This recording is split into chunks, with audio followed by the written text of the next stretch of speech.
नमस्कार। रूबरू प्रोग्राम में आपका स्वागत है। मैं हूँ सुशील भारती और आप देख रहे हैं अपना ये खास प्रोग्राम। इस प्रोग्राम में हम आपकी मुलाकात किसी न किसी एक खास मेहमान से कराते हैं। आज हमारे स्टूडियो में मौजूद हैं राम किशोर पारचा जी, जो कि दिल्ली इंटरनेशनल फ़िल्म फेस्टिवल के फाउंडर प्रेज़िडेंट हैं। आइए सबसे पहले स्वागत करते हैं राम किशोर पारचा जी का। राम साहब आपका बहुत-बहुत स्वागत है। बहुत शुक्रिया। राम साहब आपका जो दिल्ली इंटरनेशनल फ़िल्म फेस्टिवल है, आज से 15 साल पहले आपने उसकी नींव रखी।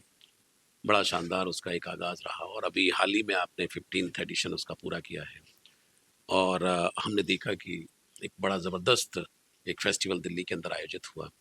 थोड़ा-सा ये 15th फेस्टिवल इंटरनेशनल फेस्टिवल के बारे में थोड़ा-सा मैं जानना चाहता हूँ कि कैसे रूपरेखा बनी और क्या-क्या चीज़ें हुई? हमने देखा कि इस बार सरकार भी आपके साथ इन्वॉल्व थी। देखिए सरकार की जहाँ तक बात है कि सरकार तो पहले भी कई बार इन्वॉल्व रही है, जी, लेकिन सरकार ने जितना साथ इस बार दिया जी। जो कल्चर मिनिस्ट्री थी हुँ, और इंदिरा गांधी राष्ट्रीय कला केंद्र जो है, हुँ, हुँ। उतना साथ कभी किसी सरकार ने नहीं दिया। ओके। और मुझे बड़ी खुशी इस बात की है कि हुँ, 2018 के बाद हुँ, हुँ। फेस्टिवल जो है वो रुका हुआ था। ओके। एक तो कोरोना की वजह से 2-3 हुँ, हुँ, 4 साल सारे बर्बाद हो गए हुँ, हुँ, और दुनिया भर में फेस्टिवल जो है वो ऑलमोस्ट हुँ, डेड हुँ, हो गए। हुँ, हुँ, मतलब वो अपना दम तोड़ गए हैं। हुँ, हुँ, तो हमें इसकी एक वापसी ज़रूरी करनी थी हुँ, हुँ, और सबसे बड़ी बात ये रही कि मुझे खुद भी अंदाज़ा नहीं था इस बात का हुँ, हुँ, कि 15वां एडिशन जो है हुँ, इस बार इतना भव्य होगा और हुँ, इसकी वापसी ऐसी होगी। हुँ, और ये एक तरह से देखा जाए तो मेरी भी सिनेमा की दुनिया में वापसी हुई है। हुँ, और इसके लिए मैं सबसे ज़्यादा जो शुक्रगुज़ार हूँ वो कल्चर मिनिस्ट्री एजेंसी है हुँ, और हमारे मित्र अनुराग पुराठा जी जिन्होंने हुँ, इसके लिए एक बहुत बड़ी भूमिका जो है निभाई। हुँ, और अडूर गोपाल कृष्ण साहब जो बोर्ड ऑफ चेयरमैन हैं इस हुँ, फेस्टिवल हुँ, के, हुँ, पहली बार 15 साल में उन्होंने इस फेस्टिवल में बतौर चीफ गेस्ट शिरकत की। हुँ, लोग मुझसे पूछते थे कि भाई हुँ, अडूर साहब कहाँ हैं? अडूर साहब कहाँ हैं? हुँ। तो इस बार मैं उनको ढूँढ रहा था कि जो लोग पूछ रहे थे वो लोग कहाँ हैं? उसमें कई बड़े नाम शामिल हैं, कई बड़े जी, फ़िल्म मेकर हैं। जी, लेकिन बिल्कुल। जो आपने पूछा कि ये 15वां एडिशन जो है हुँ, हुँ, उसकी एक तो यात्रा और इसकी जो रूपरेखा है हुँ, वो हुँ, कैसे है? 2007 में मैं जब बीबीसी हिंदी में काम करता हुँ, था, हुँ, तो हुँ, मैंने एक बार यूरोप की ट्रैवलिंग की थी हुँ, और मेरी पहली मुलाकात जो है अडूर गोपालकृष्णन से वहीं हुई थी ओके, फ्रांस में। ओके। वहाँ एक नॉन्स फेस्टिवल होता है जो कांस के बाद सबसे बड़ा फेस्टिवल है। हुँ, तो वहाँ हम बैठे एक टेबल पर और उन्होंने मुझे कहा कि Ram, hmm, why don't you start a festival in Delhi? Hmm, तो मुझे पता नहीं था इस चीज़ का हुँ, और मैं सिनेमा कवर करता था, वर्ल्ड वाइड सिनेमा कवर करता हुँ, था। हुँ, तो मैंने कहा नहीं अडूर दादा वहाँ तो फेस्टिवल ऑलरेडी है। हुँ, बोले नहीं, हुँ, आप यहाँ नॉन्स फेस्टिवल कवर करने आए हो एज़ एन ज्यूरी देखा है आपने। हुँ, दिल्ली शहर का अपना कोई फेस्टिवल नहीं है। ओके। वो भारत सरकार का फेस्टिवल है हुँ, जो इंटरनेशनल फ़िल्म फेस्टिवल इंडिया है। हुँ, तो शहर का फेस्टिवल शुरू करो। हुँ, तो मैंने उनसे कहा कि मैं कर सकता हूँ, कोशिश करूँगा, लेकिन तभी करूँगा जब आप उसके बोर्ड ऑफ चेयरमैन रहेंगे। हुँ, तो उन्होंने मुझसे सीधे कहा कि देखो यार मैं तो मलयाली सिनेमा का आदमी हूँ, हिंदी का हूँ नहीं, बॉलीवुड हुँ, सिनेमा और ये सब। मैंने कहा नहीं, ये बॉलीवुड सिनेमा का फेस्टिवल नहीं है, हुँ, ये इंटरनेशनल फ़िल्म फेस्टिवल है और आप हुँ, यहाँ इंटरनेशनल फ़िल्म फेस्टिवल के हिस्से हैं हुँ, नॉन्स में। हुँ, तो अगर आप तैयार हैं तो मैं करूँगा। हुँ, तो उन्होंने कहा ठीक है, आई विल ट्राई। हुँ, उसके जस्ट अगले साल हमने इज़राइल के एक सेफियर कॉलेज के एक साथ में फिर ट्रैवलिंग की, हुँ, फिर वहाँ उनसे बात हुई। हुँ, तो ये 2008 तक डिस्कशन 2 साल हम लोगों ने किया और उसके बाद 2010 में हम सोच रहे थे कि इसको कर दें, लेकिन आपको पता है हुँ, 1 दिन का इवेंट और घर में शादी बड़ी मुश्किल से होती है, जी, तो इतना बड़ा इवेंट हम कैसे कर हुँ, सकते थे? हुँ, मेरे पास कोई पैसा तो था नहीं, हुँ, पर उसके लिए कोऑर्डिनेशन करना, पैसा इकट्ठा करना, हुँ, ये बहुत ज़रूरी था।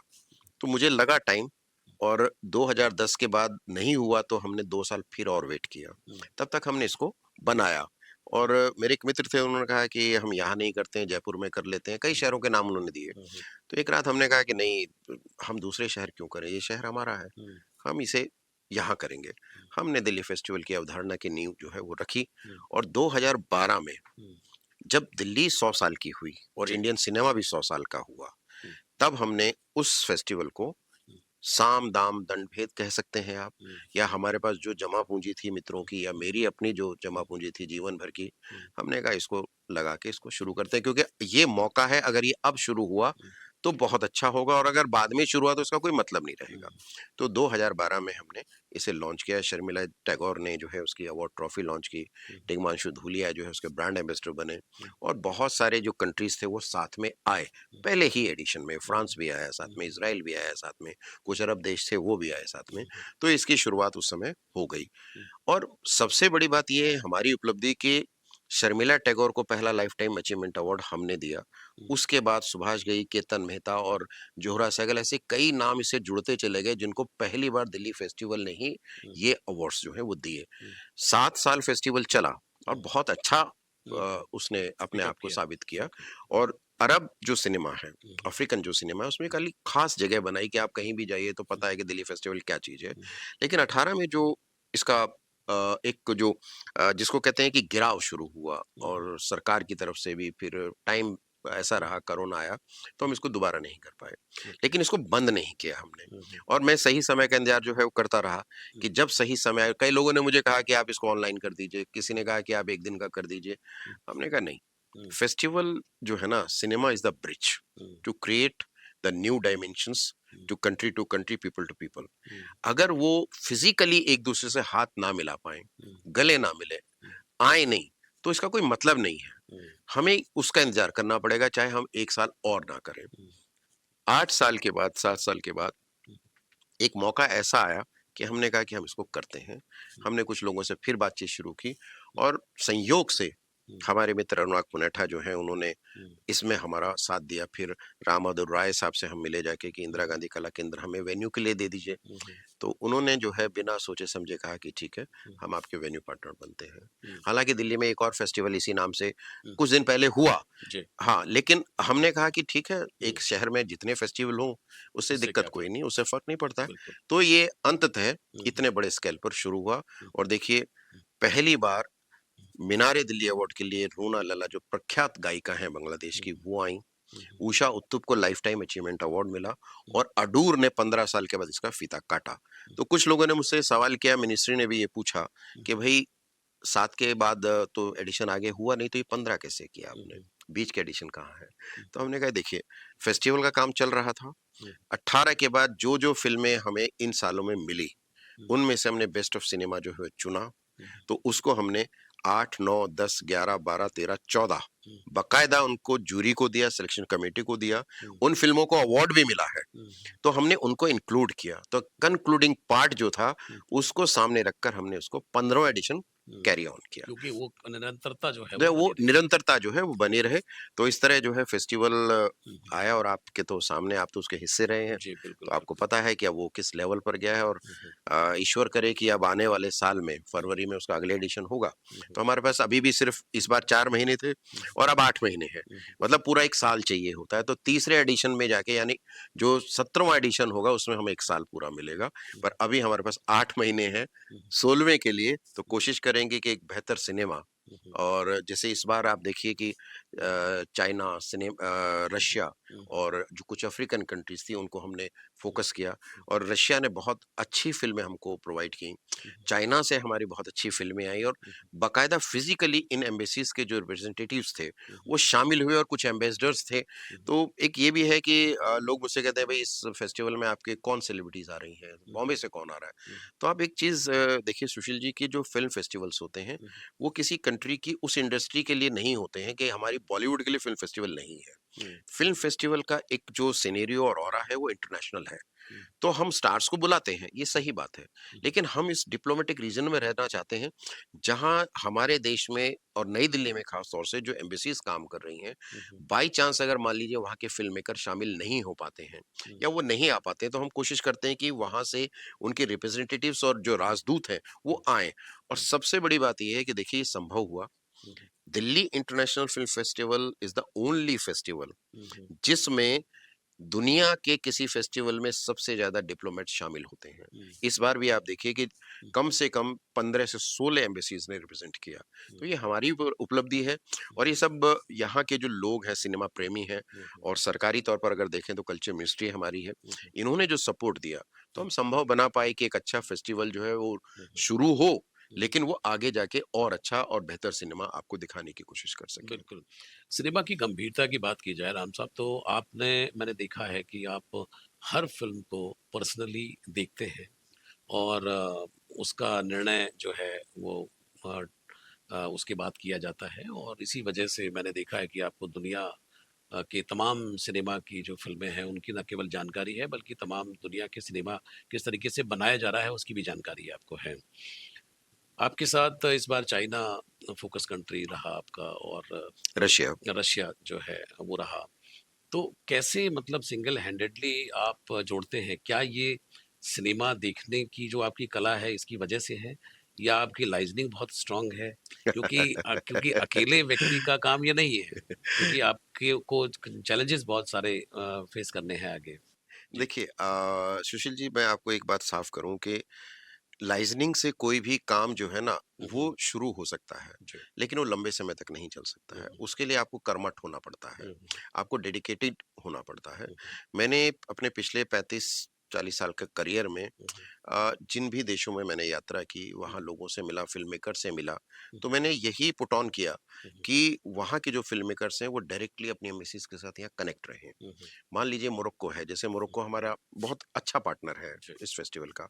तो मैंने मोरक्को की यात्राएँ बहुत की हैं। हुँ, तो वहाँ के जो फ़िल्म मेकर हैं, वो जब हमारे यहाँ शामिल होते हैं, तो सबसे पहले अपनी एम्बेसी को इन्फॉर्म करते हैं हुँ, कि हम आ रहे हैं, और हम भी कहीं जाते हैं तो हम भारतीय एम्बेसी को इन्फॉर्म करते हैं, और वहाँ एम्बेसी इन्वॉल्व होती है। हुँ, हुँ। तो ये जो होता है, ये जो राजनयिकों का और डिप्लोमेट्स का जो मिलना है आपस में, और फ़िल्म मेकर्स आम आदमी का जो मिलना है, हुँ, ये किसी भी इवेंट को एक तो ऑथेंटिक बनाता है हुँ। कि आप कोई फ्रॉड नहीं कर रहे हैं, आप सिर्फ लाइजनिंग वर्क नहीं कर रहे हैं, आप वाकई में सिनेमा के लिए सीरियसली काम कर रहे हैं। हुँ, और ये सिर्फ सिनेमा की बात नहीं है सुशील जी, हुँ, ये हर उस फील्ड की बात है जहां भी इस तरह की चीजें इन्वॉल्व होती हैं। हुँ, तो इसके लिए बहुत मेहनत लगी है। हुँ, और आप देखिए कि किसी भी देश को अपने साथ जोड़ना, हुँ, हुँ, और ऐसे समय में जोड़ना, खासतौर से इस साल विशेष रूप से मैं हुँ, आपको हुँ, कहूँ हुँ, कि आप वॉर जोन में हैं। हुँ, हुँ, देखिए ईरान और अमेरिका और इज़राइल और इस तरफ रशिया और यूक्रेन, हुँ, सब एक साथ एक फ्रंट पर हुँ, हैं। लेकिन इस वक़्त में भी हुँ, हुँ, सिनेमा और फेस्टिवल्स का आयोजित होना, हुँ, और उन देशों के लोगों का इस फेस्टिवल में शामिल होना, हुँ, ये बहुत उस बड़ी बात जज़्बे है। को दिखाता है कि युद्ध, हुँ, सीमाएँ, हुँ, हुँ, या किसी भी तरह की जो अनअपग्रेडेड चीज़ें होती हैं, हुँ, हुँ, जिससे मानसिक लेवल जो है आपका डेवलप नहीं होता है, हुँ, सिर्फ़ जो आपको दिख रहा है आप उसकी बात करते हैं, हुँ, वो इन चीज़ों को कभी नहीं रोक सकता है। हुँ, तो ये जो चीज़ है, ये उससे बड़ी हुई है। हुँ, हुँ, और मेरी अपनी जो सोच है उसमें, सिनेमा जब से मैंने अपनी फाइन आर्ट्स की पढ़ाई पूरी की, हुँ, हुँ, तो जतिन दास है, रामाचंद्रन, और उस समय हुसैन साहब थे। हुँ, तो इन लोगों के साथ जब हमने चीज़ों को सीखा, तो हमने एक चीज़ को एक अच्छे तरीके से ये भी जानने की कोशिश की हुँ, कि जैसे मेरे पेंटर प्रोफ़ेसर थे जतिन दास। हुँ, तो एक बार हम एक ड्राइंग बना रहे थे, तो मेरे पास आए, उन्होंने कहा कि, हुँ, "ये क्या कर रहे हो यार, इतना खराब बना रहे हो तुम।" हुँ, तो मैंने कहा कि, "सर ये तो रफ़ है।" बोले कि, "नहीं, हुँ, रफ़ को भी फाइनल बनाओ, तो हुँ, सोचो कि फाइनल कैसा होगा।" हुँ, और इस बार हमने उनको अवार्ड किया, स्पेशल ऑनर किया है फेस्टिवल में। हुँ, तो मैंने ये बात दोहराई, हुँ, तो उन्होंने आके मुझे हग किया। हुँ, उन्होंने कहा कि, "मैं बहुत खुश हूँ कि तुमने मेरी उस बात को अब तक फ़ॉलो किया है, हुँ, कि रफ़ कुछ नहीं होता है, हुँ, फाइनल होता है।" हुँ, तो ये जो दिल्ली इंटरनेशनल फ़िल्म फेस्टिवल है, ये एक फाइनल टच है। हुँ, इसमें कहीं भी रफ़नेस, हुँ, कहीं भी जो काम हम करते हैं, हुँ, उसके लिए कोई ऐसा होमवर्क नहीं करते हैं जिसमें हमें कहीं कोई चीज़ कम हुँ, या कच्ची मिले। हुँ। मैं कोशिश देखा है। करते हैं कि पक्की रहे हुँ, और ऑथेंटिक रहे। मैंने देखा भी है कि काफ़ी परफेक्शन से आप काम करते हैं। राम भाई, आपने तिनका-तिनका जोड़ करके इस फेस्टिवल की नींव रखी, और मैं भी उसका साक्षी रहा हूँ कि हमारी एक फ़िल्म को भी आपने सम्मानित किया था, जो कि एनिमेशन फ़िल्म थी। जी। अ, कई बार क्या होता है कि आप आशियाना बनाते हैं, और आंधी-तूफ़ान के झोंके कई बार आते हैं, और उसमें चीज़ें जो हैं वो बिखर जाती हैं। तो इस बार कुछ ऐसा ही नज़र आया नज़ारा कि भई दिल्ली फ़िल्म फेस्टिवल के दौरान बड़ी-बड़ी एड एजेंसीज़ दिल्ली बॉम्बे की इन्वॉल्व थी। हुँ। काफ़ी पैसा उसके ऊपर बहाया गया। बड़े-बड़े स्टार उसके अंदर बुलाए गए, और अचानक ऐसा लगा कि कुछ होगा, और उसके बाद फिर शांति छा गई। लेकिन राम है कि जो लगातार सिनेमा को लेकर के जी रहे हैं और सिनेमा के लिए कार्य कर रहे हैं। कभी आपको घबराहट या कुछ डर या कुछ ऐसा चुनौती नहीं लगता है इस तरह की चीज़ों से? नहीं, घबराहट तो देखिए सुशील जी होती है, हुँ, हुँ, लेकिन चुनौती को घबराहट से जीता नहीं जाता है, हुँ, वो जज़्बे से जीता जाता है। हुँ, कई मौके हमारे साथ शुरू से ऐसे आए हैं जब हमें मुझे खुद को हुँ, मैं सब छोड़कर एक साथ कोने में खड़ा हो गया हुँ, जाके। हुँ, कि अब कैसे होगा? हुँ, लेकिन फिर दोबारा से उठा और हुँ, फिर दोबारा से शुरू किया। हुँ, जैसे मुझे अभी भी याद है कि 2012 में जब फेस्टिवल शुरू हुआ था, हुँ, हुँ, मेरे साथ कुछ लोग थे जो थोड़ा हमें फाइनेंशियली मदद कर रहे थे। हुँ, हुँ, और मेरे फादर जो थे वो आपने देखा होगा कि फेस्टिवल में जब आए होंगे, हुँ, हुँ, तो वहाँ बाहर एक मेरी मदर की और फादर की तस्वीर के साथ एक ट्रम्पेट रखा हुआ था। हुँ, तो मेरे फादर का ट्रम्पेट है वो, हुँ, और he was a band master in Delhi. Hmm, तो वो लीड करते थे। तो उन्होंने मुझे ये सिखाया हुँ, कि कभी भी हारना नहीं है। हुँ, और वो इतने बड़े फ़िल्म बफ़ थे कि मतलब मुझे हुँ, 2 थप्पड़ मारकर भी वो फ़िल्म दिखा सकते थे, हुँ, जिद करने पर। हुँ, तो उन्होंने ये बात सिखाई, और जब फेस्टिवल शुरू हुआ, हुँ, तो उसी साल मार्च-अप्रैल में उनकी डेथ हो गई, हुँ, और दिसंबर में शुरू हुआ। हुँ, तो जब मैं थक गया और अचानक कुछ लोगों ने हाथ खींचा, हुँ, तो मुझे ये समझ में नहीं आया कि क्या मेरे फ़ादर उस बात को ऊपर से देख रहे थे, हुँ, या मेरी मदर सपोर्ट में थी, हुँ, कि उसी वक़्त उनकी ग्रेच्युटी का पैसा जो था, हुँ, वो आया हुँ, अकाउंट में। मेरे भाई ने मुझे सूचना दी कि पापा का पैसा आया है, तो मेरे पापा ने पिताजी बोल गए थे कि भई जब ये पैसा आपके पास कभी आएगा तो आप दोनों भाई आधा-आधा ले लेना। हुँ, तो उसको हमने जो है बैंक जाके उसी वक़्त मेरे भाई ने पैसा निकाला और जो मेरा हिस्सा था मुझे दे दिया। हुँ, मेरे पास मेरे हिस्से में 6 लाख रुपए आए, हुँ, क्योंकि हमारे फ़ादर बहुत पढ़े-लिखे नहीं थे। हुँ, वो एक ग्रेड 4 के हुँ, एक कर्मचारी थे, लेकिन बहुत हुँ, मतलब बुद्धिमान व्यक्ति थे और सौम्य थे बहुत हुँ, ज़्यादा। तो उन्होंने कभी इस चीज़ को सोचा नहीं। हुँ, तो वो जो पैसा मुझे मिला, मेरे भाई ने कहा कि क्या करोगे? तो मैंने कहा तुम क्या करोगे? तो उन्होंने कहा कि मैं तो घर लेना चाहता हूँ। हुँ, तो मैंने कहा ठीक है, तुम घर ले लो। हुँ, और जो मेरे पास पैसे की कमी उस वक़्त फेस्टिवल के लिए हो रही थी, हुँ, मैंने वो पैसा उठा के उसे एनडीएमसी का वो रेंट हुँ, पे कर दिया। हुँ, बाद में मुझे उसके लिए बहुत फैमिली से और सुनना पड़ा कि हमारे अधिकार का पैसा जो है कहीं और चला गया, हुँ, और आपने अपने शौक के लिए उसको लगा दिया। लेकिन आप देखिए कि मुझे आज समझ में आता है कि क्या उस वक़्त भी मेरे फ़ादर को पता था कि उनकी मुझे इस वक़्त ज़रूरत है? हुँ, क्या उसी वक़्त वो ग्रेच्युटी जो है मैच्योर्ड आनी होनी थी। थी, आनी हुँ, थी? तो ये हालात रहे हैं, हुँ, और कई बार ऐसा मौका आया है, हुँ, और बाय चांस से वो थे नहीं। हुँ, अगर वो होते और आज इस चीज़ को देखते तो शायद उन्हें खुशी होती। हुँ, इस बार भी जब हम 15वाँ एडिशन कर रहे थे हुँ, और लास्ट मोमेंट पर सब कुछ तैयारियां हो गई थी, तो जो हमारे कुछ खास दोस्त थे हुँ, जिन्होंने कहा कि साहब हुँ, हम इस चीज को जो है हुँ, कैसे भी करके हुँ, आपके साथ रहेंगे, और नहीं हुआ तो हम अपनी जेब से खर्च कर हुँ, देंगे। तो उसमें बहुत सारे लोगों ने जो है हुँ, हाथ पीछे खींचा, लेकिन कुछ ऐसे थे जो हाथ खींचने के बाद भी आ गए वापस। हुँ, और बाई चांस की बात है कि वो फेस्टिवल के साथ जुड़े और हुँ, फेस्टिवल बड़ा होके हुँ। निकल आया बाहर। उनको लगा तो कि ये भई होता है, उनको लगा कि अगर इस वक्त साथ छोड़ा तो फिर हुँ, दिक्कत होगी, हुँ, तो आए, और मैं उनका शुक्रगुजार हूँ हुँ, कि उन्होंने इस समय पर वापसी की, हुँ, जब मेरी वापसी बहुत ज़रूरी थी और दिल्ली इंटरनेशनल फ़िल्म फेस्टिवल की वापसी का हुँ, जो है दुनिया इंतज़ार कर रही थी। हुँ, हुँ, और अंदाज़ा मुझे ये नहीं था, आपने देखा है हुँ, कि इतने बड़े भव्य तरीके से जो है हुँ, दिल्ली फेस्टिवल की वापसी होगी, और ये वापसी जो है भगवान करे और आप जैसे मित्रों का हुँ, साथ रहे हुँ, तो और आगे बड़ी हो, बस यही मेरी अपनी मनोकामना है। बिल्कुल। अ, पूरी दुनिया का के हालात की हमने बात की थोड़ी देर पहले की, उसके बावजूद भी सिनेमा देखने के लिए लोग आए और अवार्ड रिसीव करने के लिए आए। बहुत भीड़ आई इस बार ऑडियंस की, तो मतलब आप बिल्कुल, देखा होगा आपने, जगह नहीं मिली जगह लोगों नहीं, को। बहुत मैं खुद इसका साक्षी रहा हूँ। जी। मैं आपसे ये भी जानना चाहता हूँ कि पूरी दुनिया में जिस तरह का सिनेमा बनाया जा रहा है, जिस तरह की फ़िल्में बनाई जा रही हैं, अ, हालात को देखते हुए कितना ज़रूरी है कि इस विधा को और ख़ास तौर पर ऐसे सिनेमा को जो सार्थक सिनेमा है, उसको ज़िंदा रखने की जो कोशिश है, वो पूरी दुनिया में अलग-अलग तरीके से फ़िल्म मेकर कर रहे हैं और मुझे लगता है कि जिसका झंडा उठा कर के रामकिशोर पार्चा चल रहे हैं, ऐसा मुझे लगता है। कितनी ज़रूरत महसूस होती है आज के समय को देखते हुए आपको? देखिए, ज़रूरत तो सुशील जी आज से नहीं, बहुत सालों से, बहुत दशकों से है। हुँ, हुँ, और जब से फ़िल्म फेस्टिवल्स का चलन शुरू हुआ है, हुँ, हुँ, तब फ़िल्म फेस्टिवल और सिनेमा ही एकमात्र रास्ता था, हुँ, जब वो दूसरे देशों में जाकर उन देशों के लोगों को ये बता सकता था हुँ, कि देखिए हमारा देश ऐसा है, हुँ, हमारी सिचुएशन ऐसी है, हम ऐसे रहते हैं, हुँ, हम ऐसे जीते हैं, हमारे घर-बार, हमारा खाना-पीना हुँ, ऐसा है। हुँ, लेकिन जैसे-जैसे समय बदला है, हुँ, तो सिनेमा जो है, फ़िल्में जो प्रतीक बनती चली गईं, हुँ, सिंबॉलिक होती चली गईं, उस देश की सिचुएशन को दिखाने के लिए। हुँ, आप देखिए कि इसका कमर्शियल ब्रांड ब्रांडिंग भी हुई। हुँ, जैसे जो हॉलीवुड का सिनेमा था, उसने अपने कुछ ऐसे नायक तैयार किए जो हॉलीवुड में रह कर के अमेरिका और दूसरे पश्चिमी देशों की ताकत को दिखाते थे। हुँ, लेकिन अगर आप यूरोपियन सिनेमा की तरफ जाएँ, इटालियन, जर्मनी और फ्रेंच सिनेमा की तरफ जाएँ या कुछ अरेबियन सिनेमा की तरफ जाएँ हुँ, या ईरानी सिनेमा की तरफ जाएँ, तो आप देखिए जो यथार्थवादी सार्थक सिनेमा है, हुँ, वहाँ का जो वास्तविक सिनेमा उनके जीवन को दिखाने वाला है, हुँ, वो भी बनता रहा। हुँ, और इस हालात में भी आप देखिए, मैं आपको इसका ज़िक्र करना चाहता हूँ कि इस समय वॉर ज़ोन चल रहा है अरेबियन कंट्रीज़ हुँ, में। वहाँ से उसके बावजूद जो ओमान से एक मरवत जो हमारी जूरी की मेंबर थीं, वो आईं। हुँ, उन्होंने खतरा उठाया, हुँ, जीसीसी कंट्रीज़ ने सबको मना किया हुआ है कि भई कोई देश नहीं छोड़े, हालात ठीक नहीं है, पर उसमें भी वो फ्लाइट लेकर यहाँ तक आईं, हुँ, क्योंकि उनको हमें सपोर्ट करना था। हुँ, तो ये जो सिनेमा की सपोर्ट और लोगों की सपोर्ट है, ये वहाँ के जीवन को दिखाने के लिए एक ऐसा रास्ता है, हुँ, जो कोई आके हुँ, दूसरा नहीं कर सकता है। हुँ, तो ये बहुत ज़रूरी है इस वक़्त सिनेमा का होना हुँ, और बनना, ताकि वो ये बता सके कि देखिए इस ज़ोन में इस वक़्त हुँ, ये सिचुएशन और ये जीवन चल चल रहा है। रहा है।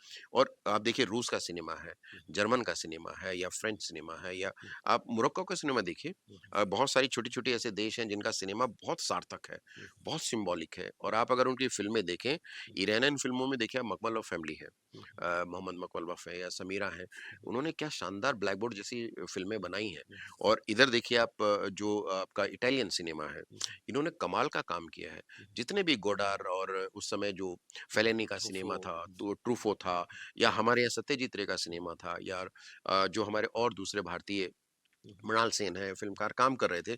तो वो इसीलिए काम कर रहे थे क्योंकि जो कमर्शियल बाउंडेड ऑफ सिनेमा है, हुँ, हुँ, वो इस बात को नहीं बता सकता है कि आप कौन हैं। हुँ, वो सिर्फ़ ये बता सकता है कि आपको मनोरंजन करने के लिए ये हम दे रहे हैं, आप इसको देखें 3 घंटे और आराम करें, रिलैक्स करें। हुँ, लेकिन उस सिनेमा में आप ज़िंदगी नहीं ढूँढ सकते हैं। हुँ, वो लार्जर दैन लाइफ़ होता है। हुँ, जो ये सिनेमा है, जो हुँ, फेस्टिवल्स में होता है, जो हुँ, एक विशेष किस्म के जो फ़िल्म मेकर हैं, वो बनाते हैं, हुँ, वो लाइफ़ होती है। हुँ, वो लार्जर दैन लाइफ़ नहीं होती है, वो एक्चुअली लाइफ़ होती है। हुँ, तो इस वक़्त बहुत ज़रूरी है कि हमारे फ़िल्म मेकर्स को इस पर ध्यान देना चाहिए हुँ, और जो कमर्शियल सिनेमा देखिए उसने दम तोड़ा है। हुँ, ओटीटी और तमाम तरह के दूसरे हुँ, प्लेटफ़ॉर्म्स आए हैं, हुँ, तो सिनेमा हॉल्स में लोग देखने के लिए नहीं जाते हैं, फ़ोन में ही अपनी हुँ, चीज़ें देख लेते हुँ, हैं। लेकिन फिर भी हुँ, सिनेमा बनना बंद नहीं हुआ है। हुँ, अच्छा सिनेमा बन रहा है, दुनिया भर में दिखाया जा रहा है और मुझे लगता है कि ये सिनेमा बनते रहना चाहिए ताकि सिनेमा की जो एक डोर होती है ना, हुँ, वो इस हाथ से उस हाथ में जाके कम से कम वो ब्रिज तो बनाए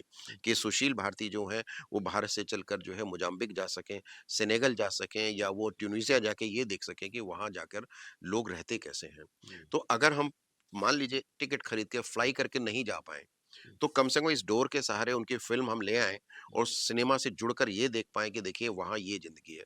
तो कम से कम एक तरह से सोचा तो जा सकता है, हुँ, मिलकर काम तो किया जा सकता है। क्योंकि अगर भाषा को छोड़ दें, हुँ, तो आप देखेंगे कि हर जगह सब कुछ एक जैसा है। हुँ, जिस दिन आपको किसी देश की भाषा समझ में आ जाएगी, उस दिन आपको समझ में आने लगेगा कि ये तो हमारी ही तरह है, हुँ, अलग कुछ नहीं है। बिल्कुल। लेकिन रंग और भाषा जो है, हुँ, वो ही अलग है, इसके अलावा कुछ भी अलग नहीं है। हुँ, तो सिनेमा इसके लिए बहुत ज़रूरी है हुँ, कि वो बने और हम तक पहुँचे। बिल्कुल। तो कहीं न कह सकते हैं कि जो सांस्कृतिक धागा है, वो पिरोने का काम आप कर रहे हैं कि भई किसी भी तरीके से कोशिश कर रहे हैं। कहीं न कहीं इसको कल्चरल डिप्लोमेसी का भी पार्ट कह सकते हैं कि और माननीय प्रधानमंत्री तो ऑरेंज इकोनॉमी की बात कर ही रहे हैं, तो काफ़ी कुछ मेरे ख़्याल से इस तरफ भी तवज्जो दी जा रही है। बट अच्छी बात ये है कि आप सार्थक सिनेमा से लगातार देखिए, जुड़े हुए हैं। माननीय प्रधानमंत्री जी जो हमारे करते हैं, हुँ, हम तो आत्मा, तन, मन, धन से हर तरह से उनके साथ हैं। हुँ, क्योंकि उन्होंने जिस तरह से देश को एक नई दिशा देने के साथ-साथ और कई सारे जो तबके हैं हमारे, हुँ, उनको आगे लाने का काम किया है। हुँ, तो सिनेमा उसमें से एक पार्ट है हुँ, हुँ, और इसके लिए भी वो बहुत ज़्यादा हुँ, मेहनती हैं। हुँ, वो कभी उन्होंने किसी चीज़ को रोका नहीं है, तो हम उनको फ़ॉलो करते हैं। हुँ, उन्होंने अभी मैं जैसे पेनियोंग गया, हुँ, तो आप देखिए आपको मैं एक चीज़ किस्सा बताता हूँ कि मुझे पेनियोंग जाना था हुँ, और लोग उसे उत्तर कोरिया का नाम देते हैं, लेकिन वो लोग उत्तर कोरिया कहलाना पसंद नहीं करते, वो कहते हैं हम डीपीआर कोरिया हैं। हुँ, लेकिन वहाँ जाना इतना मुश्किल काम है, लेकिन जब घुस जाएँगे आप वहाँ, चले जाएँगे, एंट्री हो जाएगी तो आपको लगेगा इससे प्यारा देश कोई नहीं है। तो मैं गया वहाँ। तो मुझे वहाँ जाने के लिए वाया बीजिंग जाना है, कोई डायरेक्ट फ्लाइट वहाँ जाती नहीं है। तो हमें बीजिंग तक जाना है। अब बीजिंग जाने के लिए जो है या तो हांगकांग से या फिर आप बैंकॉक से या सिंगापुर से फ्लाइट लेंगे। भारत से आपको वहाँ जाना पड़ेगा। लेकिन ड्यूरिंग दैट पीरियड, उसी जो पीरियड में हमारे प्रधानमंत्री जी जो हैं वो बीजिंग तक दिल्ली से सीधी फ्लाइट शुरू कर रहे थे। अब आप देखिए कि अगर इसको डिप्लोमेटिक राजनीतिक रूप से देखा जाए या डिप्लोमेटिक रीजन में जाके अगर इसका आप आकलन करेंगे, मैं करता हूँ। क्योंकि किसी ने देखा या नहीं देखा या किसी ने समझा या नहीं समझा, वो मेरी अलग समझ से बाहर है। लेकिन उनका मकसद एक ही है कि अगर हम बीजिंग तक फ्लाइट को ले आते हैं, तो बीजिंग से आप समझिए 2 घंटे की दूरी पर पिन्योंग है, उत्तर कोरिया है, डीपीआर कोरिया है। उसके आगे फिर रशिया शुरू हो जाता है। तो उनकी जो कनेक्टिविटी है, वो सिर्फ फ्लाइट को कनेक्ट करने की नहीं है। आप देखिए कि वो जो 3 देशों की जो और 4 देशों की जो भौगोलिक रेखाएँ हैं, जो सीमाएँ हैं और भारत से जो उनका कॉन्टैक्ट है, वो उसको मिलाने की भी एक जो जिसको बोलते हैं कि प्रयास प्रयास है, कोशिश है। वो पूरी एक कवायद है, जिसमें वो पूरी तरह से सफल हैं और वो हम सोचें ना सोचें, लेकिन जहाँ हम सोचना बंद करते हैं, वो वहाँ सोचना शुरू करते हैं। तो हम उनकी जहाँ सोच उनकी शुरू होती है, कोशिश करते हैं कि उसको पकड़ें। तो मुझे बहुत खुशी हुई कि अगली बार अगर मुझे पेन्योंग जाना है, तो मुझे इतना लंबा चक्कर नहीं काटना पड़ेगा। हमारे प्रधानमंत्री जी ने बीजिंग की फ्लाइट हमें दे दी है। शंघाई तक जाती थी पहले, अब बीजिंग तक भी जा रही है। तो हम वहाँ से सीधे 2 घंटे बाद पेन्योंग पहुँच सकते हैं। बहुत सुंदर। इस फेस्टिवल में बहुत कुछ हुआ, बहुत सारे लोग आए जिनकी बातचीत हमने की है। रामकिशोर पारचा जी का हमने एक रूप देखा कि एज अ पेंटर जो से उनकी शुरुआत हुई। दूसरा एज अ फिल्म अप्रिशिएटर की भाई काफ़ी सारी फिल्में आपने अप्रिशिएट की और over the period of time दुनिया के सिनेमा को आपने न केवल देखा समझा बल्कि उसका मुजाहिरा भी आपने किया। अ, पारचा जी के अंदर एक कवि भी छुपा हुआ है। तो इस फेस्टिवल में हमने खास बात ये देखी कि उसमें एक ट्रायोलॉजी जो है जो कविता की अक्सर देखने में नहीं आता है कि कविताओं की भी ट्रायोलॉजी होती है।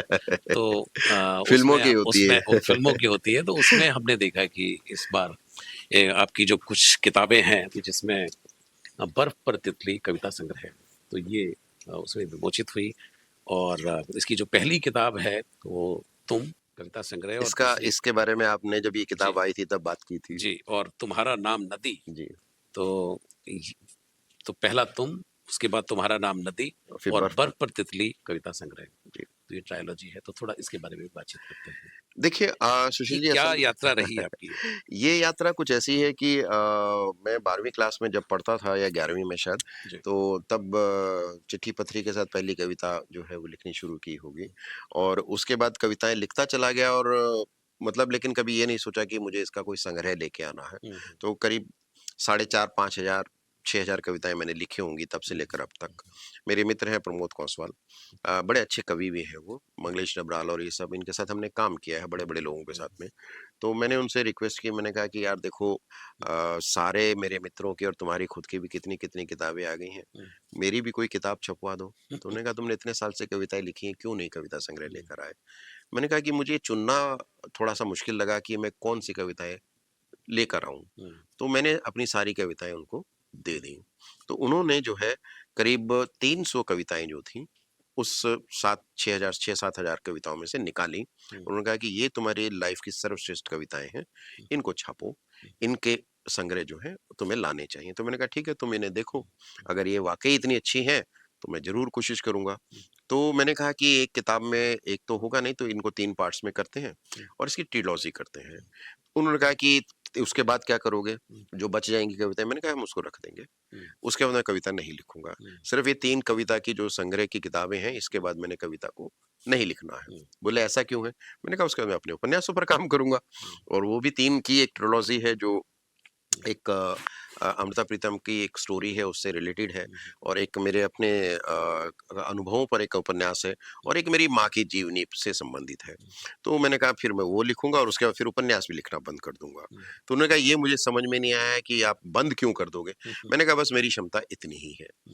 ये इतना ही मैं करना चाहता था और ये इस वक़्त उम्र के दौर पर आकर मैं कर रहा हूँ, तो हुँ, मेरे लिए काफ़ी है। हुँ, तो सबसे पहले ये कविता जो है इसमें जो तुम है, हुँ, इसका विमोचन हालाँकि जब आपसे बात हुई थी तो जी। इसका इजिप्ट में विमोचन हो गया था। हुँ, लेकिन मैं 2 किताबों का इंतज़ार कर रहा था हुँ, कि वो भी आ जाएँ, तो हुँ, फिर एक साथ ये ट्रिलॉजी को समाप्त किया जाए। हुँ, तो इस बार बाय चांस फेस्टिवल का भी माहौल था और हुँ, किताबें भी आ गई थी, तो हमने कहा कि इस बार इसको लॉन्च करते हैं, हुँ, तो ये हमने लॉन्च कर बिल्कुल, दी। बिल्कुल।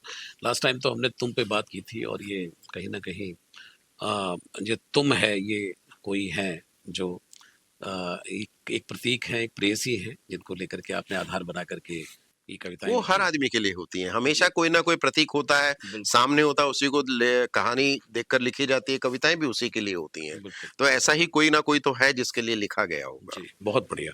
तो तुम के बाद में अब हम चलते हैं कि जो आपकी ये जो तुम्हारा नाम नदी, तो अ, स्त्री को कहीं न कहीं नदी से, सरिता से उसकी तुलना की गई है और जो आपका बर्फ़ पर तितली, ये शायद कुछ मुझे लगता है कुछ चुनौतीपूर्ण चीज़ों के बारे में ये दर्शाती है। तो पहले तो थोड़ा-सा हम तुम्हारा नाम नदी, क्या मतलब?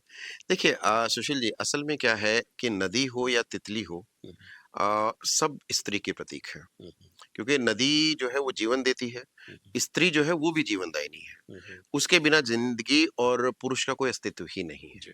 तो नदी तुम्हारा नाम जो है वो एक स्त्री को प्रतीक मानकर लिखी गई कविताएँ हैं हुँ, हुँ, और उसमें इस शीर्षक से कविता भी है। हुँ, आप देखेंगे तो उसको पढ़ेंगे और वो मुझे लोगों ने कहा कि वो एक अच्छी कविता है, तो मैंने कहा शीर्षक यही हुँ, रखते हैं। हुँ, तो उसमें क्या है कि आप देखें कि हुँ, नदी जब अपने उद्गम स्थल से चलती है और समुद्र तक जाती है, जी।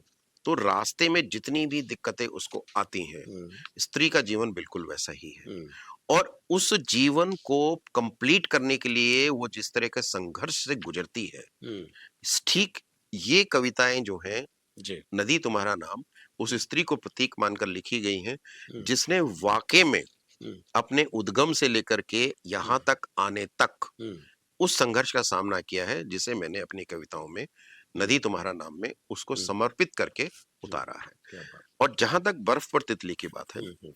ये उसके बाद है। कहीं इसमें इस कविता की संग्रह की बात करें, मेरी नदी ये कविता तो नहीं है कहीं? नहीं, नदी तुम्हारा नाम अलग से एक कविता है इसमें। ओके, हाँ, ओके। मेरी नदी वो अलग चीज़ है। हुँ, नदी पर कई किताबें कई कविताएँ इसमें हैं, हुँ, आपको हुँ, दिखाई देंगी। हुँ, हुँ, लेकिन नदी तुम्हारा नाम एक स्पेशल कविता है। ओके। और जो बर्फ पर तितली है, आप हुँ, देखिए कि हुँ, आम तौर पे बर्फ पर तो घास भी नहीं होती है। हुँ, तो जहाँ कुछ घास-फूस नहीं नहीं है, होता। वो तितली कैसे होगी? सही बात। तितली कैसे जाएगी? हुँ, तो ये भी उसी स्त्री का प्रतीक है कि हुँ, बर्फ पर तितली माने जीवन, समाज और दुनिया में जो स्त्री है, हुँ, वो एक ऐसी बर्फ पर रहती है, हुँ, जहाँ कोई उसका नहीं होता है। हुँ, उसके जीवन के लिए कोई ऐसा टॉनिक ही नहीं होता है या ऐसा कोई प्रोटीन ही नहीं होता जिससे वो ज़िंदा रहे। हुँ, लेकिन फिर भी वो लड़ती है। हुँ, अब आप उस लड़ने में देखिए कि इस कविता में जो उल्लेख आया है, हुँ, वो ये कि उसके जो डैने हैं, हुँ, डैने उसके जो पंख हैं, जब वो हुँ, ऊँचाई पर चलना शुरू करती है, उड़ना शुरू करती है, तो जो बर्फ़ की ठंडक होती है हुँ, और जो बर्फ़ के जो आस-पास के पहाड़ होते हैं, जब रगड़ खाते हैं, तो उसके डैने और उसपे जो रंग है, हुँ, वो झड़ने लगते हैं।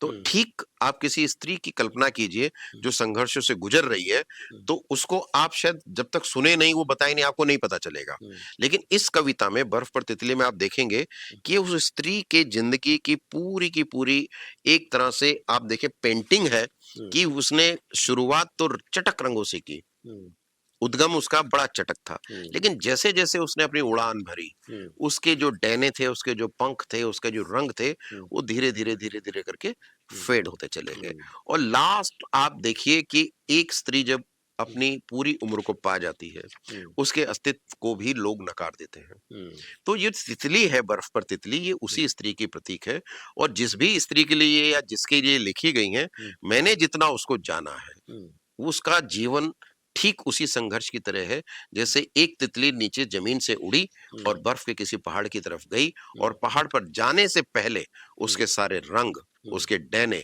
हुँ, घायल हुए और उड़ हुँ, गए। क्या और बात! नदी जो है, आप उसको भी देखें हुँ, कि नदी तुम्हारा नाम का मतलब है कि स्त्री जो है, हुँ, शुरू से लेकर आखिर तक हुँ, सबको देती है, हुँ, लेती किसी से कुछ नहीं है। हुँ, तो जब गंगा को भी आप देखें कि जब वो गंगोत्री गोमुख से निकलती है, हुँ, तो बहुत छोटी-सी धारा होती है, यानी बचपन की स्त्री जो लड़की होती है, हुँ, बच्ची होती है, लेकिन धीरे-धीरे, धीरे-धीरे वो नदी नालों में तब्दील होके और पत्थरों हुँ, से टकराती हुई और चट्टानों से और कहीं झरने में तब्दील होती है हुँ, और कहीं वो बाढ़ में तब्दील हो जाती है नदी और लास्ट में जाके वो समुद्र में विलीन हो जाती है। हुँ, तो आप नदी, तितली हुँ, और स्त्री अगर आप तीनों को मिलाएँ तो इस ट्रिलॉजी में तुम से लेकर के हुँ। आखिरी किताब और आखिरी कविता तक सिर्फ यही है। वाह! क्या बात है, क्या बात है। तो मैंने तो ये सुना था अभी तक कि नदी अपना रास्ता बनाती है, बट जिस तरीके से आपने पूरी व्याख्या की, तो ये बहुत ही खूबसूरत लगा मुझे। क्योंकि एक बात तो है कि नदी कभी भी रुकती नहीं है और ना ही उलझती है। उसका अपना प्रवाह है और वो प्रवाह के साथ एक रास्ता बना बना लेती लेती है। है। बहुत सुंदर। तो कुछ इस बर्फ पर तितली जो आपका ये संग्रह है, तो इसमें से कुछ कविताएं हम ले सकते हैं, मुझे लगता है हमारे दर्शकों के लिए। बिल्कुल ले सकते हैं। तो एक कविता है तितली। तो पहले मैं थोड़ा तितली को ही लेता हूँ। बिल्कुल, बिल्कुल। तो आप सब लोगों के लिए है कि तितली। सुना था मैंने किसी से कहीं, या फिर देखा कोई दुस्वप्न, उड़ती हुई तितली पकड़ी गई अब जाल में, पंखों से उतरा रंग उसका जगह जगह है, टूट गए डने भी कहीं कहीं उसके अब। हाँ, एक और बात भी इस खबर के साथ थी, बताने वाला बता रहा था, पंजे मजबूत हैं आज भी तितली के, जैसे वो तितली नहीं चिड़िया है कोई। हवा कुछ तेज चल रही पेड़ की डाल से, हो सके तो देखो, एक बार देखना, तितली की आंखों में उसकी नजर तो आसमान पर है। उड़ जाएगी एक दिन डैने बढ़ाकर, मेरी हथेली उसके इंतजार में है, अब भी वैसे ही जैसे पहले दिन उतरी थी वो उस पर। यहाँ उसके रंग उगे हैं हथेली पर, अब भी वैसे ही जैसे उड़े ही न हो पंखों से कभी। वाह क्या बात है। तो आपने कहीं ना कहीं जो पूरा जितनी अच्छी पोटेंशियल, मैंने शायद लिखी होगी उससे अच्छी ज़्यादा आपने पढ़ी है। तो पोटेंशियल जो है वो आपने दिखाया और आपने बहुत अच्छे सुंदर तरीके से व्यक्त भी किया कि जो वो करना चाहती है या करना चाह रही थी, तो वो शायद वक्त के साथ में वो नहीं हुआ। और मुझे लगता है कि आपने इसमें समावेश किया है कि सभी उन स्त्रियों के लिए जिनके मन के अंदर हसरतें थी, आकांक्षाएं थी, सपने स्वप्न थे, बहुत सारी चीज़ें, लेकिन शायद वो ना पूरी हुई। पूरे नहीं लेकिन होते हर किसी को रामकिशोर पार्चा नहीं हैं। मिलता। तो ये, तो दर्शकों आप लोगों के लिए एक और कविता जो है बर्फ पर तितली, अभी तो बनता है चूंकि ये कविता ये लॉन्च हुई, और जिस तरीके से आपने मन से कहा भी था कि ये इनके लिए समर्पित है, तो मुझे बड़ा अच्छा लगा था वो देख करके। बर्फ पर तितली। सुना है बर्फ में तितलियां नहीं होती, वो होती हैं फूलों, तालाबों, घास, उनकी फुनगियों पेड़ों के पास। मंडराना उनका शगल होता है, यह बचपन की बात थी, बहुत बरस हुए सुनता हूँ अब बर्फ पर भी होती हैं तितलियां। ये भी सुना है वो वहाँ की नहीं होती, वो आती हैं उड़कर रूस क्रेन्स की तरह रूसी क्रेन्स की तरह हजारों मील से बहती हुई हवा के साथ, फिर रहती हैं बर्फ में जिंदा उन बाकी चीजों की तरह जो बर्फ में दब गई हजारों साल पहले। फर्क सिर्फ इतना है वो रोज उड़कर बर्फ पर पार करती हैं अपने ठिकानों के लिए, बर्फ पर उनके रंगों के साथ मिलते हैं, वहां से गुजरते हुए लोगों को जो बात करते हैं आपस में, उनके रंगों और फीके पड़ते जाते पंखों पर वे ढूंढते हैं तितलियों के पांवों के निशान बर्फ पर, जैसे अभी बाकी सपनों से सने पंजे। अब तितली कुछ धीमे धीमे उड़ती है, वो जानती है बर्फ में फिसलन उसके रंगों को उड़ा सकती है, वो रोज संभालती है अपने पंजे। बर्फ पर जब उतरती है तितली, वो पिघलने लगती है, बन जाती है समुद्र उसके पंखों की हवा से, पंजे उसे सहलाते हैं तुम्हारी तरह। वाह क्या बात है, बहुत सुंदर, बहुत सुंदर। तो राम साहब आप कवि तो हो ही गए हैं, और मुझे लगता है कि बहुत सारी चीजें हैं, और लेकिन ये आपसे चर्चा करके ये अच्छा लग रहा है कि कहीं ना कहीं कविता हो, चाहे कला हो, और चाहे संगीत हो, चाहे साहित्य हो, और चाहे सिनेमा ही क्यों ना हो, वो आपस में एक बद्ध है। और एक कलाकार जो है वो अपने अंतर्मन की भावनाओं को किसी भी रूप में व्यक्त कर सकता है। मुझे लगता है कि आपने फ़िल्में तो बहुत देखी, लेकिन लेखनी जब चलाई, तो बहुत कुछ व्यक्त कर दिया उसके अंदर। तो आपका बहुत-बहुत शुक्रिया, बहुत-बहुत धन्यवाद कि आज इतनी सुंदर हमने चर्चा की। जाते-जाते हमारे दर्शकों को कुछ आप कहना चाहते हैं, जो कलाकार हैं, जो कुछ करना चाहते हैं, जिनकी कुछ हसरतें हैं, जिनकी कुछ उम्मीदें हैं, जो सिनेमा अच्छा बनाना चाहते हैं, हार गए हैं, थक गए हैं, लेकिन उसके बावजूद भी मन के अंदर एक इच्छा है, उनके लिए आप कुछ कहना चाहते हैं? देखिए सुशील जी, आपने एक बात कही कि आपने सिनेमा को देखा और कविताएँ और ये लेखनी जो है वो रही।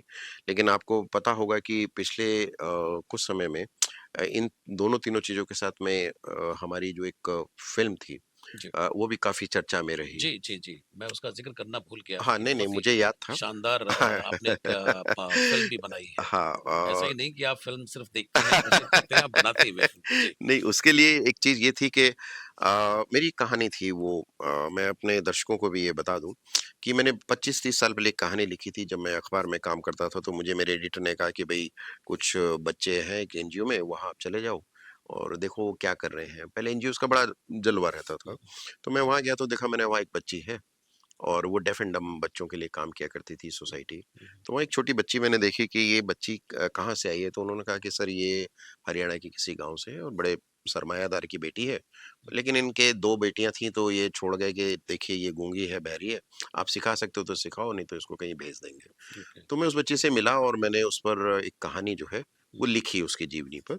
और बाय चांस की बात है कि वो कहानी जो है 2016-17 में मेरे एक दोस्त हैं यूक्रेन से, नतालिया वाल्दा। उन्होंने फेस्टिवल में शिरकत की तो उन्होंने कहा राम मुझे एक अच्छी स्टोरी हो तो कोई दे दो।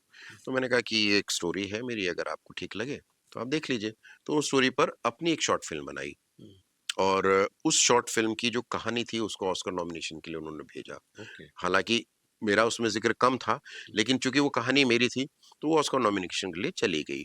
अब जब वो फ़िल्म वहाँ चली गई, सब कुछ हो गया, तो अब मुझे लगा कि ये अच्छी कहानी ही थी, शायद इसीलिए गई होगी। तो मैंने कहा चलो एक रीमेक हम भी इसकी कर लेते हैं। तो मैंने पिछले साल जो है उस पर काम शुरू किया, the girl with the close lips. उसमें उस कहानी को मैंने दोबारा से पिरोया और दोबारा रीमेक किया।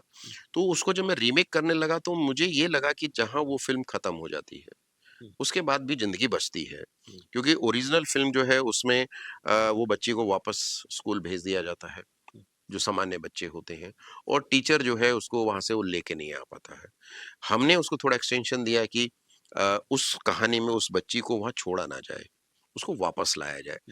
क्योंकि जो गूंगे-बहरे बच्चे होते हैं, जो सुन नहीं सकता, वो बोल नहीं सकता है। लेकिन जो साइन लैंग्वेज होती है और स्पीच थेरेपी होती है, उसके थ्रू बच्चों की जो ज़िंदगी है ऐसे बच्चों की, उसको सामान्य बनाया जा सकता है। वो सर्वाइव करते हैं। तो मैंने उस कहानी को थोड़ा-सा और आगे बढ़ा के वापस उसको एक रीमेक में डाला और फिर हमने उस फ़िल्म को बनाया। तो उस फ़िल्म को बनाने के बाद में हमने रख दिया, मुझे नहीं मालूम था कि ये फ़िल्म अच्छी बनी है, कैसी बनी है, पर हमने उसको मोरक्को के एक फेस्टिवल में भेजा। बाय चांस कासाब्लांका में वो फ़िल्म दिखाई गई और जिस बच्ची ने, आराध्या ने उसमें काम किया है, उस बच्ची को बेस्ट चाइल्ड एक्ट्रेस का अवार्ड मिला और उस बच्ची ने पहली बार सिनेमा के पर्दे पर काम किया।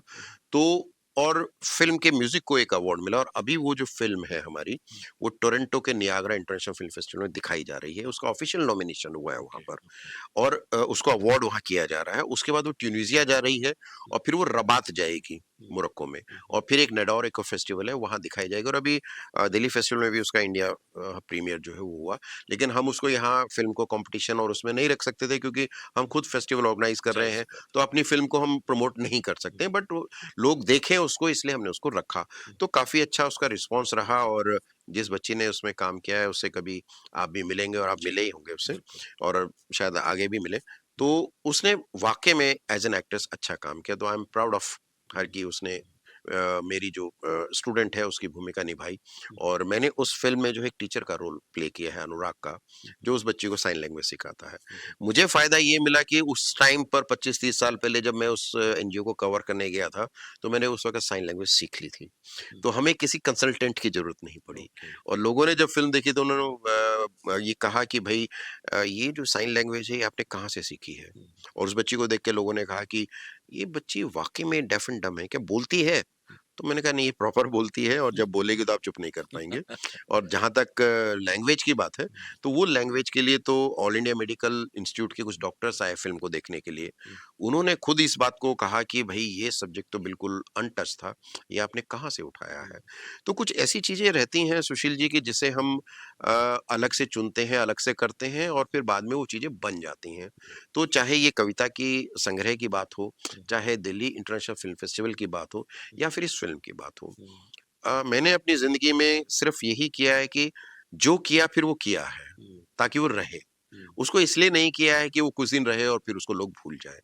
अगर हम किसी चीज़ को ऐसा करें जो याद रह जाए, मुझे लगता है कि करना वही होता है और जो करने के बाद लोग याद ना रख सकें, वो मेरा ख़्याल है करना नहीं चाहिए।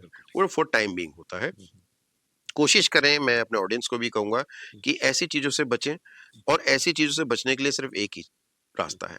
आप कर्मठ रहें, डेडिकेट रहें, सच्चाई और ईमानदारी से काम करें, फिर आप मेरे जैसे तो क्या मुझसे भी बेहतर बन सकते हैं। तो उदाहरण के लिए अगर हम दिल्ली फेस्टिवल को ही सामने रख दें, तो मुझे लगता है कि वर्ल्ड वाइड अगर इसका जो क्रेडिबिलिटी और सिनेरियो है, शायद ही ऐसा फेस्टिवल कोई होगा जो country to country, festival to festival connect होता है। अदरवाइज़ फेस्टिवल अपने लिए होते हैं। बट हम कोशिश करते हैं कि देश भी जुड़ें, दूसरे फेस्टिवल्स भी जुड़ें और एक इंडियन फ़िल्म प्रोग्राम एक्सचेंज हो, वहाँ की फ़िल्में एक्सचेंज हो ताकि हम ये बता सकें कि देखिए हम हैं और यहाँ हम उनको बुलाकर ये बता सकें कि देखिए आप भी वहाँ पर हैं। तो यही हमारी कोशिश रहती है और इसमें आप जैसे मित्रों का जो साथ मिलता है उसके लिए हम बहुत आभार प्रकट करते हैं और अपने दोस्तों को भी शुक्रिया कहते हैं, सरकार को भी बहुत शुक्रिया करते हैं और सबसे बड़ी बात कि उन लोगों को मैं बहुत शुक्रिया करना चाहता हूँ, जो ऐसे समय में इस वक़्त मेरे साथ खड़े रहे, मेरे पास रहे और उन्होंने मुझे ऐसी मॉरल सपोर्ट दी कि मैं यहाँ तक इस चीज़ को लेकर आ पाया। बिल्कुल। और हमारी शुभकामनाएँ आपके साथ हैं कि आपका जो 16वाँ एडिशन होगा, वो बहुत अच्छा होगा और मुझे लगता है कि 15वें से भी ज़्यादा लोग उसके अंदर शिरकत करेंगे और बहुत देश दुनिया के तमाम अच्छा सिनेमा देखने को दर्शकों को मिलेगा। इसी नोट के साथ कि आप इसी तरीके से रचनात्मक बने रहें और सिनेमा का मुज़ाहिरा हिंदुस्तान के अंदर पूरी दुनिया के सिनेमा का करते रहें। आपका बहुत-बहुत शुक्रिया, बहुत-बहुत धन्यवाद एमएस टीवी से बात करने के लिए। बहुत शुक्रिया। तो दर्शकों, ये थे रामकिशोर पारचा जी, जो कि दिल्ली इंटरनेशनल फ़िल्म फेस्टिवल के फाउंडर प्रेसिडेंट, और आज जिस तरीके से उन्होंने बातचीत की विश्व सिनेमा के ऊपर और दिल्ली इंटरनेशनल फ़िल्म फेस्टिवल की यात्रा के ऊपर, और जैसे उन्होंने बहुत सारे पॉइंट टच किए हैं सिनेमा को लेकर के, तो मुझे लगता है कि उस जज्बे को आप सबको सलाम करना चाहिए। और मुझे लगता है कि लगातार अगर आप रचनात्मक हैं, आप कुछ लिखते पढ़ते हैं, कविता लिखते हैं, चाहे सिनेमा बनाते हैं, तो उस यात्रा को निरंतर जारी रखिए। आज के लिए इतना ही, अगली बार किसी और मेहमान के साथ मैं हाज़िर रहूँगा। अब लेता हूँ इजाज़त, नमस्कार।